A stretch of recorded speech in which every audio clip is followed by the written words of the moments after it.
तो इसी वीडियो के साथ हमारा जो VVI MCQ है उसकी सीरीज़ स्टार्ट हो चुकी है आपके सीटेट ए पेपर के लिए। तो ध्यान रखिएगा, ये सीरीज़ आपके लिए बहुत ज़्यादा इम्पॉर्टेंट होने वाली है। मैं हर सब्जेक्ट अलग से प्लेलिस्ट बना दूंगी और हर प्लेलिस्ट में उस सब्जेक्ट से रिलेटेड आपको MCQ मिल जाएंगे जिससे आप प्रैक्टिस कर पाओ। तो ये जो वीडियो है आपके लिए बहुत ज़्यादा इम्पॉर्टेंट होंगी और हर सब्जेक्ट से रिलेटेड ये ज़्यादा लंबी नहीं, 10-10 क्वेश्चन करके आपको करनी होगी, जिसके अंदर एक क्वेश्चन और 4 ऑप्शन होंगे और देखना होगा आपको कि उससे रिलेटेड आपको कुछ आता है या नहीं आता। उसी हिसाब से आप अपनी प्रिपरेशन पर भी ध्यान देंगे और साथ ही साथ जो MCQ यहाँ पर कराए जा रहे हैं इनसे रिलेटेड जितनी भी जानकारी है वो आपके लिए बहुत ज़्यादा ज़रूरी होगी। तो इन MCQs को ज़रूर से ज़रूर सॉल्व करें और देखें कि आप कितने पानी में हैं और कितने MCQ जो हैं आप सॉल्व कर पा रहे हैं। तो जो अभी लेटेस्ट आपका सीटेट होने वाला है 2022 जुलाई या अगस्त जिसमें भी होगा, उसके लिए ये MCQs बहुत ज़्यादा इम्पॉर्टेंट है। हो सकता है आपको डायरेक्ट सेम ही क्वेश्चन देखने को मिल जाए या फिर इनसे रिलेटेड क्वेश्चन देखने को मिले। तो स्टार्ट कर देते हैं वीडियो को और ये रहा क्वेश्चन नंबर 1। आपको ध्यान से क्वेश्चन को पढ़ना है, इस चीज़ का ध्यान रखें कि क्वेश्चन को ध्यान से पढ़िए। उसके बाद अगर आपको आंसर नहीं भी आता तो ऑप्शंस को एलिमिनेट करना सीखिए कि कौन सा ऑप्शन जो है वो आंसर नहीं हो सकता, उसके बाद आपको सही आंसर मिल जाएगा। तो देखिए यहाँ पर पहला जो क्वेश्चन है आपका कि निम्नलिखित में से कौन से खाद्य पदार्थों को कच्चा और पका हुआ दोनों तरीके से खाया जा सकता है। तो ध्यान रखना है, यहाँ पर आपको एक नहीं दो ऑप्शन दिए हुए हैं एक ही ऑप्शन के अंदर। तो ऐसी कौन सी यहाँ पर चीज़ें हैं जिसे हम कच्चा भी खा सकते हैं और पकाकर भी खा सकते हैं। तो ऑप्शन नंबर 1 है पत्ता गोभी और गाजर, ब्रोकली और राजमा, पालक और आलू या फिर मिर्च और बैंगन। तो आपको क्या लगता है इनमें से कौन सी 2 ऐसी चीज़ें हैं जिन्हें कच्चा भी खाया जा सकता है और पकाकर भी खाया जा सकता है। तो फटाफट से सोचिए कि क्या आंसर हो सकता है और फिर मैं आपको आंसर बता दूंगी और एंड में आप मुझे ये भी बता सकते हैं कि आपके इन 10 में से कितने क्वेश्चन आपने जो है ठीक आंसर सोचे थे। तो आप मुझे कमेंट में बता सकते हो, इससे पता चल जाएगा कि आपकी जो लॉजिकल इंटेलिजेंस है सीटेट के लिए जो चाहिए वो पर्याप्त है या नहीं है। तो इसका जो आंसर है वो मैं आपको बता देती हूँ, ऑप्शन नंबर 1 यानी कि पत्ता गोभी और गाजर। क्योंकि पत्ता गोभी और गाजर ऐसी सब्जियां हैं जिन्हें पकाकर तो खाते ही हैं, साथ ही साथ इन दोनों का प्रयोग सैलेड के रूप में भी किया जाता है।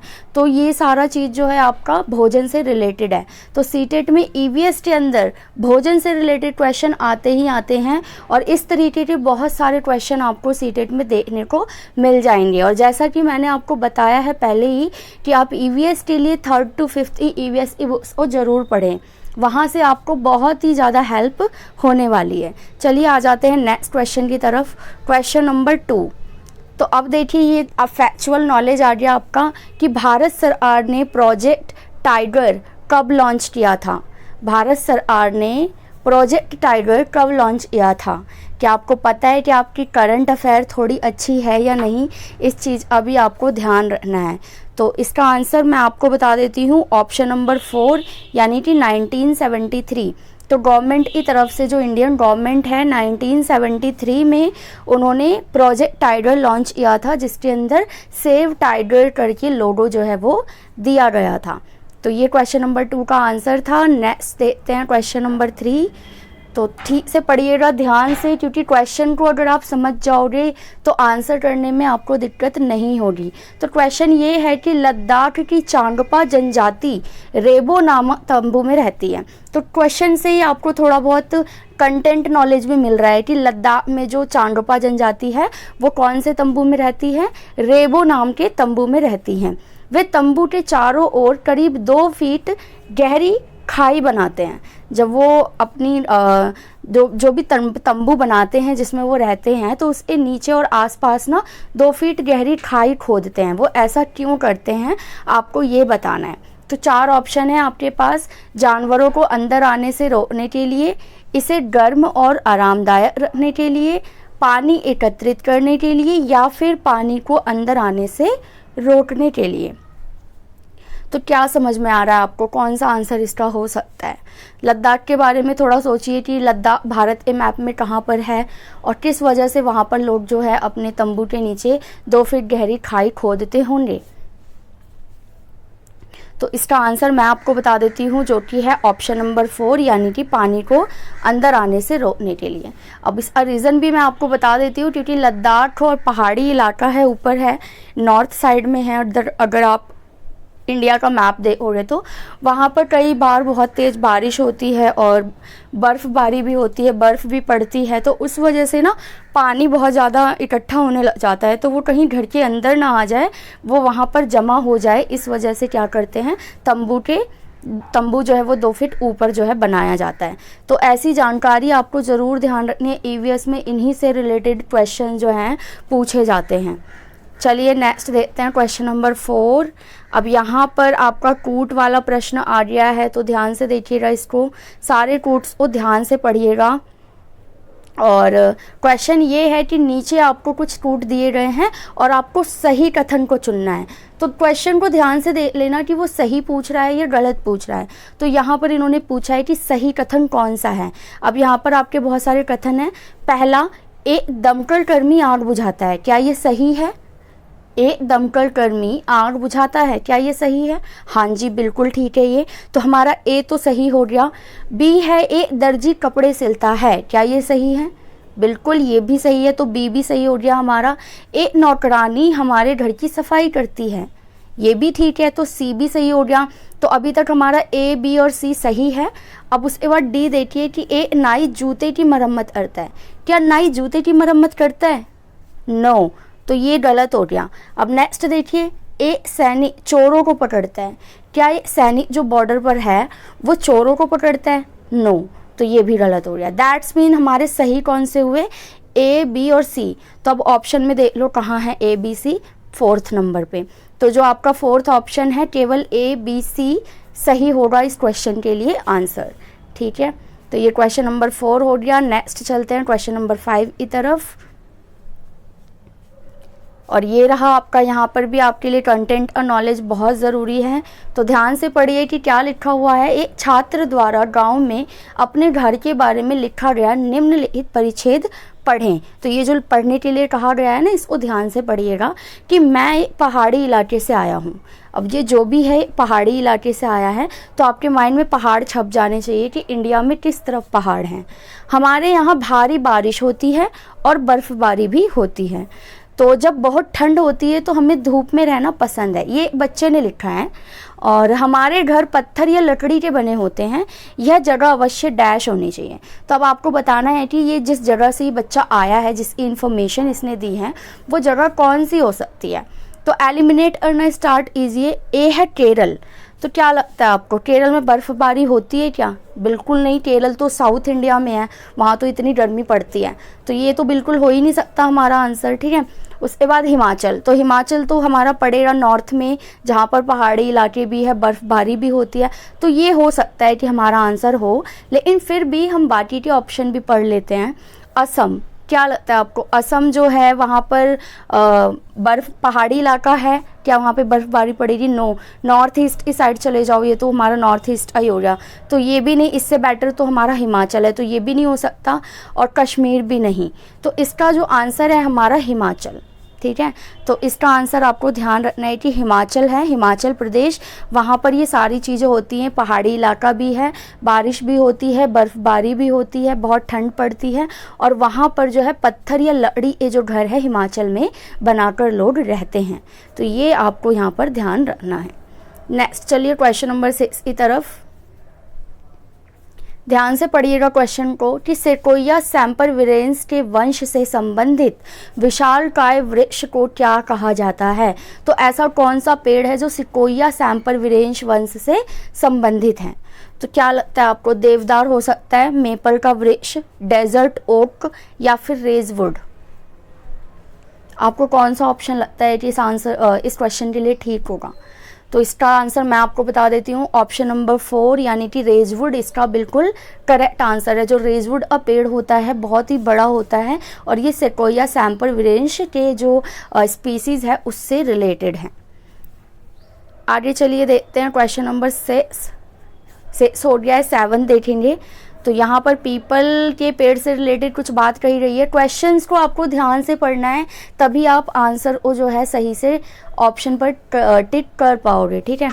तो क्वेश्चन पढ़ेंगे, पीपल के वृक्ष को बोधि वृक्ष भी कहा जाता है, इसके संदर्भ में निम्नलिखित में से कौन सा गलत है। अब आपको गलत बताना है, सही नहीं बताना। तो यहाँ पर 4 चीज़ें बताई रही हैं। एक तो ये भारत का राष्ट्रीय वृक्ष है, क्या ये सही है? क्या पीपल हमारे देश का राष्ट्रीय वृक्ष है? नो, तो ये तो गलत है और हमें गलत ही तो बताना है। दैट्स मीन ए तो होगा ही होगा। उसके बाद इसमें रेशेदार जड़ प्रणाली होती है, क्या इसकी जो जड़ प्रणाली है वो रेशेदार होती है? क्या लगता है आपको? और क्या ये 24 घंटे ऑक्सीजन छोड़ता है? यस, ये 24 घंटे ऑक्सीजन छोड़ता है। तो सी तो हो ही नहीं सकता क्योंकि हमें गलत बताना है। और इसका औसत जीवन जो है वो 2500 वर्ष का है, ये भी ठीक है। तो सी और डी तो हमारा हो ही नहीं सकता। तो इसका आंसर है आपका ए और बी, यानी कि यह भारत का राष्ट्रीय वृक्ष है और इसमें रेशेदार जड़ प्रणाली होती है। ये दोनों बातें गलत हैं और हमें गलत ही बताना है। तो ए और बी कहाँ पर है? देखिए ऑप्शन नंबर सी। तो ए और बी इसका आंसर ठीक हो जाएगा। चलिए 7 क्वेश्चन हो गए, 8वें क्वेश्चन की तरफ बढ़ते हैं। एंड में आप मुझे ज़रूर बताना कि आपके कितने क्वेश्चन ठीक थे जो आपने सोचा कि ये इसका आंसर होना चाहिए। अगर आपको लगता है कि मैं ज़्यादा जल्दी बता रही हूँ तो देखिए आपके पास टाइम कम है, तो टाइम को स्मार्टली मैनेज करना सीखें। और आप चाहो तो वीडियो को पॉज करके सोच सकते हो अपना आंसर कि इन 4 में से क्या ऑप्शन सही हो सकता है। तो क्वेश्चन नंबर 8 के लिए पढ़िए कि समूह ए है प्याज, केला, मक्का, गन्ना, ठीक है, प्याज, केला, मक्का, गन्ना। और दूसरा है नाशपाती, चना, सरसों, चुकंदर। तो 2 ग्रुप्स हैं आपके पास। आपको बताना है कि ये ग्रुपिज्म जो किया गया है वो किस बेस पे किया गया है।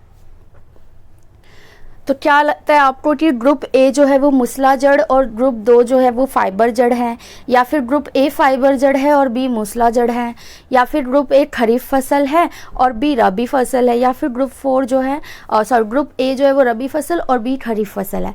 तो आपको ये सब पता होना चाहिए, दैट्स मीन नॉलेज, कि रबी फसल क्या होती है, खरीफ फसल क्या होती है, मूसला जड़ क्या होता है, फाइबर जड़ें क्या होती हैं। तो इन चीज़ों को आपको पता होना चाहिए। तो इसका जो आंसर है आपका वो है ऑप्शन नंबर 2, यानी कि जो समूह ए है वो फाइबर जड़ें हैं। जैसे प्याज, केला, मक्का, गन्ना, इन चारों की जो जड़ें होती हैं वो फाइबर जड़ होती हैं। और जो नाशपाती, चना, सरसों, चुकंदर हैं, इनकी जो जड़ें होती है वो मूसला जड़ होती हैं। तो ऑप्शन नंबर बी हमारा बिल्कुल सही आंसर हो जाएगा। अब देखिए क्वेश्चन नंबर 9 को ध्यान से पढ़िएगा। यहाँ पर आपको 2 तरह की सूचियाँ दी रही हैं और आपको एक तरह से क्या करनी है, मैचिंग करनी है, ठीक है। तो शाक किससे मैच होना चाहिए? क्या लगता है आपको? झाड़ियाँ कहाँ मैच होंगी, वर्तिकाएँ किससे होंगी और लतिकाएँ किससे मैच होंगी? तो देखिए क्या लगता है आपको, क्या मैच होना चाहिए किसके साथ? थोड़ा सा आप सोचिए कि क्या होना चाहिए आंसर इसका। क्या शाक गुलाब हो सकता है? नो, शाक गुलाब नहीं हो सकता। इसका आंसर जो है आपका वो है ऑप्शन नंबर 1, यानी कि शाक को होगा, आप जो ए शाक है वो मैच होगा धनिया से, तो शाक हो गया धनिया। और बी जो है हमारा झाड़ियाँ, वो मैच होगा गुलाब से, तो जो गुलाब है वो झाड़ियाँ होती हैं। और जो वर्तिकाएँ हैं हमारी वो है मटर, और जो धनिया है जो खीरा है वो हमारा क्या है, लतिकाएँ। तो इस तरीके से कंफ्यूज करने के लिए भी क्वेश्चन आ जाएंगे। देखिए है तो क्वेश्चन आसान, लेकिन आपको यहाँ पर अगर छोटी सी भी गलती की ना आपने तो पूरा क्वेश्चन आपका गलत हो जाएगा। चलिए अब लास्ट क्वेश्चन देखते हैं, क्वेश्चन नंबर 10। ध्यान से पढ़िएगा कि किस पौधे में प्रकाश संश्लेषण यानी कि फोटोसिंथेसिस तने में होता है। वैसे तो हम सबको पता है फोटोसिंथेसिस क्या होता है, पत्तों में होता है ना, पौधों के पत्तों में। लेकिन ऐसा कौन सा पेड़ है भाई जिसके तनों में फोटोसिंथेसिस होता है? डेजर्ट ओक, आर्किड, नागफनी या फिर कुनैन? सोचिए क्या होगा इसका आंसर, क्या लगता है आपको क्या होना चाहिए? ईवीएस के अंदर आपके पेड़ पौधे, खाने पीने, इन सबसे रिलेटेड क्वेश्चन आते हैं। जो आपने ईवीएस के 6 क्षेत्र पढ़े थे ना डीएलएड में, उनके अंदर से क्वेश्चन आते हैं, ध्यान रखिएगा इस बात का। इसका आंसर होगा ऑप्शन नंबर 3 नाग फनी। अगर आपने नाग फनी का पौधा देखा हो तो उसकी जो तने होती है ना वो खुद ही पत्तों की तरह होती हैं, तो इसीलिए उसके तने के ही अंदर क्या होता है, फोटोसिंथेसिस यानी प्रकाश संश्लेषण होता है। तो ये 10 क्वेश्चन आपके लिए, आप ये मत सोचिएगा कि ये आपके लिए सिर्फ प्रैक्टिस है, ये वीवीआई है, यानी ये वेरी वेरी इंपॉर्टेंट है, इन्हें करके ही जाना है आपको, ठीक है। तो ये 10 क्वेश्चन आपके सीटेट ए ईवीएस के लिए काफ़ी ज़्यादा, बहुत ज़्यादा इम्पॉर्टेंट थे। और आपने सारे देखे या नहीं मुझे बताइए, और आपके 10 में से कितने मार्क्स आए, या आपको कितने आंसर पता थे, आपको कैसा लगा, कि इजी लगा या टफ़ लगा, ये भी बताइएगा। क्योंकि जो आपका सीटेट का पेपर है ना, ये उसका ट्रेलर है, ठीक है, ये ट्रेलर है, बिल्कुल ध्यान रखिएगा और अच्छे से अपने सीटेट की प्रिपरेशन करें। मैं और भी ऐसे ही एमसीक्यू जो आपके लिए बहुत ज़्यादा उपयोगी होंगे लेकर आऊँगी, हर सब्जेक्ट से रिलेटेड।